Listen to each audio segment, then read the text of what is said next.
চাই। আমি তাদের এই ত্যাগকে কোনোদিন ভুলবো না।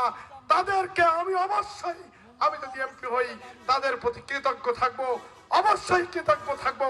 আক্তার চেয়ারম্যান, মজনু মামা সহ যখন তারা বেঁচে ছিল তখন আমি এই বিএনপি জামাতের সকল মামলা বিনা পয়সায় দেখেছি। অনেকেই জানে বিনা পয়সায় দেখেছি। 16 সালের পরে এসে অনেকেই ভাগ বসাইছে, তারপরে বলে আমরা কি করি, মামলা করি। কিন্তু দীর্ঘ সময় ধরে মামলা আমি আব্দুল ওদুদ করেছি। সবাইকে ধন্যবাদ। সবাই প্রতি আমি কৃতজ্ঞ থাকছি, সবাই প্রতি আমি কৃতজ্ঞ থাকবো। কাউকে আমি প্রতিশোধ নেব না, সবার প্রতি কৃতজ্ঞ থাকবো, বুকে জড়িয়ে নেব। পুরনো সম্পর্ক ঠিক থাকবে, কোনোদিন আন্তরত্ব বাড়বে না। সবাইকে ধন্যবাদ। ভালো থাকবেন, সুস্থ থাকবেন, সুন্দর থাকবেন এবং আল্লাহর কাছে আমার জন্য দোয়া করবেন। আল্লাহ তাআলা যেন 12 তারিখ পর্যন্ত আমাকে সুস্থ রাখে। সবাইকে ধন্যবাদ।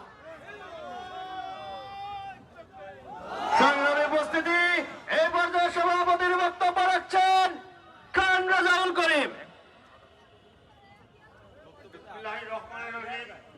প্রিয় উপস্থিতি, আজকে আপনারা যারা দূর দূরান্ত থেকে এসে এই সভাকে সাফল্যমণ্ডিত করেছেন, সবাইকে আন্তরিক মুবারকবাদ জানিয়ে আজকের সভার কার্যক্রম এখানে সমাপ্তি ঘোষণা করছি। আসসালামু আলাইকুম রহমতুল্লাহ।